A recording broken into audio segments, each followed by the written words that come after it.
Medyo pinoproblema na nitong mag-asawa yung pagdisiplina ng mga magulang sa kanilang mga anak. Kasi nga ay napapakialaman daw ni biyenan. Ayon kasi po sa ating mga kausap na si Vanessa, gentle parenting ang paraan ng pagdisiplina niya sa kanilang anak na 3 taong gulang pa lang naman, 3 years old. Okay, gentle parenting ang style na gusto niya. Pero yung magulang ng asawa niya, na si Paul, ay mas gugustuhin pa raw na piliing paluin ang kanilang apo. Yung medyo agresibo na pagdidisiplina. Ang depensa naman daw kasi ng biyenan nitong si Vanessa, habang bata pa raw, ay maiging maagapan na ang pagiging sutil ng kanilang apo. Naku, hanggang ngayon po mga kapatid, blanco pa rin tuloy itong si Vanessa sa kung papaano nga malalampasan ang problema nito sa kanyang biyenan. Ayan yung hindi nila pagkakaunawaan doon sa kung papaano nga ba ang tamang parenting sa kanyang anak mismo. Kaya sa ngayon, kausapin na natin 30 years old mula sa Caloocan, Vanessa. Magandang tanghali sa'yo. Magandang tanghali po. Kuya po. Ayan, unang anak mo itong bata. Yes po. Pang ilang apo ba ng mga biyanan mo? Unang apo din po. Unang apo rin. Aba, ngayon lang ako, kasi karaniwan sa mga unang apo, yan yung halos talagang sinasabi nila, ayaw padapuan man lang sa lamok, ganyan. Mas maingat pa yung mga lolo, yung mga lola. Pero ibang klase naman itong mga biyanan mo. Okay? Parehas ba sila o may isa lang? Ano po? Parehas bang biyanan mo, nanay at tatay ni Paul? Opo, parehas po. Na yun ang gusto. Bakit? Kumusta ba ang pag-uugali ng bata? 3 years old, inaasahan natin, nag-explore pa talaga yan. Medyo may kakulitan, medyo magalaw pa, ang daming mga pagkakamali pa niyan.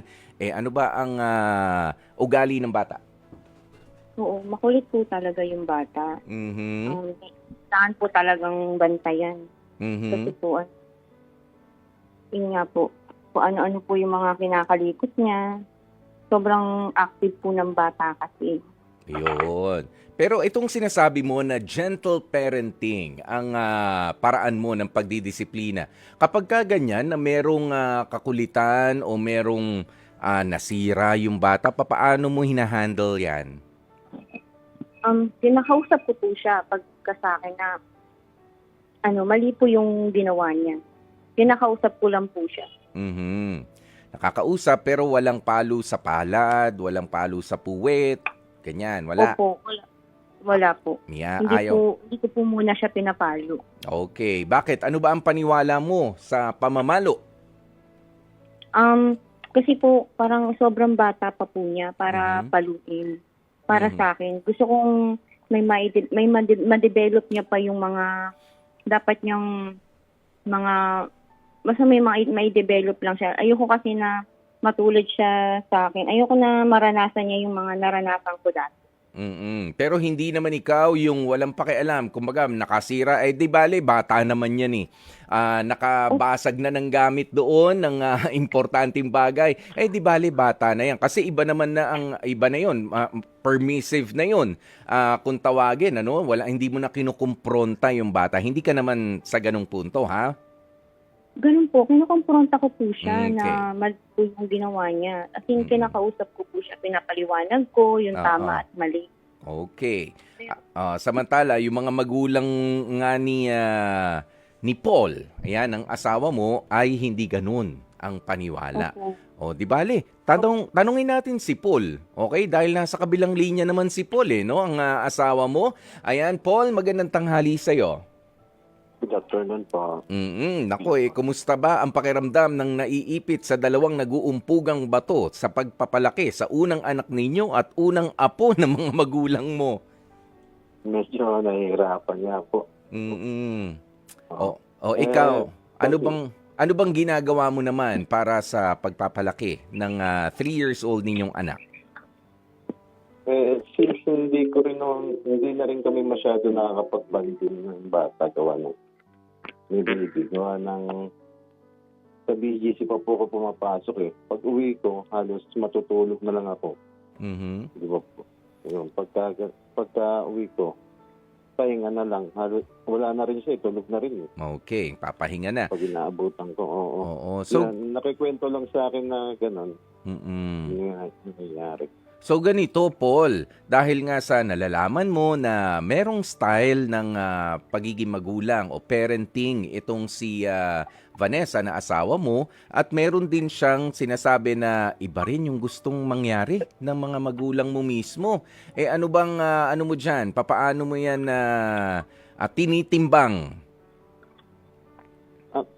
Pinapaliwanag ko lang kay Vanessa, kay Mrs. na doon din ako kasi lumaki sa ganong kalakaran ng pagpapalaki. So, para sa akin naman, wag lang masyadong masaktan yung bata.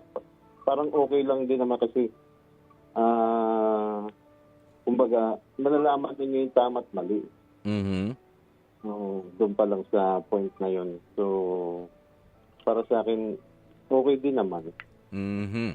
So parehas naman merong pinupunto yung madisiplina, maintindihan kasi kumbaga sabihin na natin medyo ang style ni Vanessa ay mas democratic. Pag-usapan natin ito.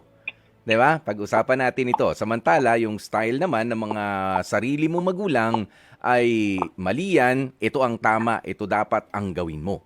Yan. Kumbaga, tama naman yan. Siyempre, mas may alam tayo mga matatanda. Pero sa tingin mo, sino ba dapat ang masunod sa tamang parenting, style of parenting para sa inyo? Yung mga magulang mo ba o kayong mag-asawa? Kasi ako sa opinion ko, yung kayong mag-asawa.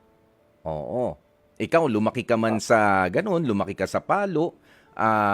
Pero sabi nga ni Vanessa, masyado pang bata, 3 years old, masyado pa maliit para palu-paluin. Kung talagang makulit, ikaw ba naniniwala rin doon? Sa point ko lang, Kuya Poy, Mm. siyempre kami pa rin, kami yung parents. Kami yung talagang magulang. Pero yung disiplina kasi nila, kumbaga, nakakasama rin kasi nila yung bata. Mhm. So, yung kumbaga, may apply din ng bata yung matututunan niya dun sa mga grandparents niya. Okay. Diba? Tama rin naman yan. Yun lang po yung point ko. Oo. Vanessa, may gusto kang sabihin? Yes. Yung sa akin po kasi is parang masakit po sa akin bilang nanay. Ako lagi nakakasama na papaluin yung anak ko. Masakit po yun para sa akin. Kasama ka mismo? Kumbaga parang gusto ko ako lang po yung papalo sa anak ko. Ganun po yung sa akin. So, ganun naman pala. Sandali, Paul, ha? So, nangyayari pala ito, napapalo yung bata sa harap mismo nung nanay. Bakit? Siyempre may nanay doon na lang sabihin. 'Di ba? Mas tama 'yon. Itong anak mo nangungulit na naman dito. Sige na, ibigay mo na ang responsibilidad doon sa nanay ng pagsaway kung papaanong paraan. 'Di ba mas marapat 'yon, Paul? Yes po.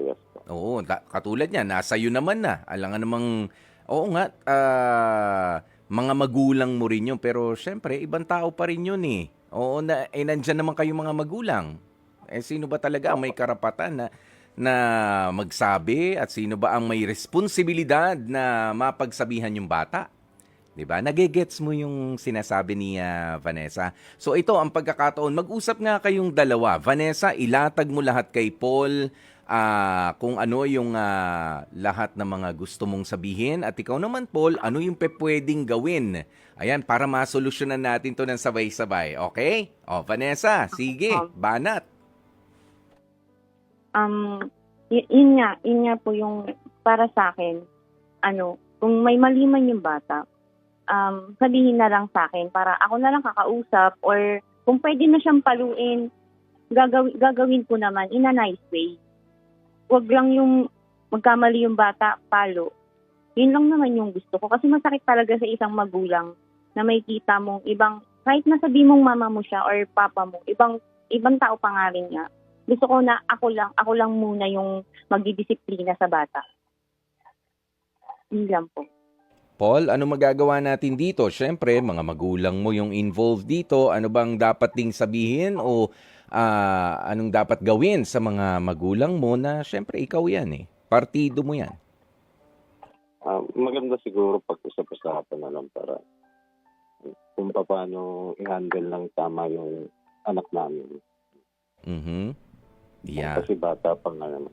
Yes. So, alam mo, kahit hindi naman bata, kahit nga umidad-edad pa, ang pinakamaganda, kung present naman yung mga magulang, doon mo ibato ang responsibilidad. Kung kailangan pagsabihan yung bata. Ha, Paul? Okay. Oo. Baka sabihin mo, parang wala namang karapatan to si Kuya Poy na magsabi, hindi, 3 na rin yung mga anak ko. 3 na makukulit. Matitigas na rin ang ulo, pero alam mo, kumbaga sa isang tahanan talaga, kumbaga nagkamali yung bata kahit na nandyan yung mga lolo, yung mga lola, unless immediate talaga na kailangan mapagsabihan, sige. Pero kapag pwede namang, ay nako, yung anak mo, yung ibato nyo muna doon sa mga magulang. 'Di ba ganun ka rin kahit yung mga makukulit na mga kumpare mo, 'di ba? Naku, nakasira yung anak mo, doon mo ibato, hindi ikaw yung mga gagalit. Kahit na nakakasira na yung bata doon, 'di ba? Nandyan kasi present yung mga magulang. Okay?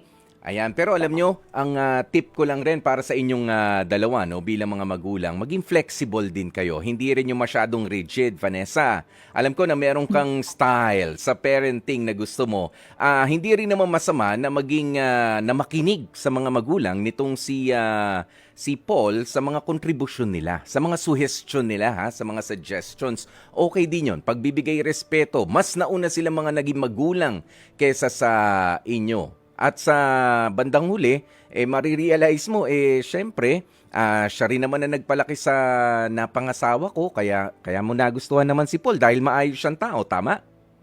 Opo. Maayos naman si Paul na lumaki. Ibig sabihin, maganda ang parenting o pagpapalaki na nagawa sa kanya ng mga magulang niya. I-recognize mo rin yun. Ayan, pero syempre, iba nga kapag, kumbaga ay na ano tawag mo rito, may intrusion na. Doon sa, teka lang, akin ho yan. Responsibilidad ko yan. Wag na, kasi magkakasama ng loob. Teka lang, ano bang setup ninyo? Nakatira ba kayo sa isang bahay kasama ang in-laws? Hindi po. Pumupunta lang po siya.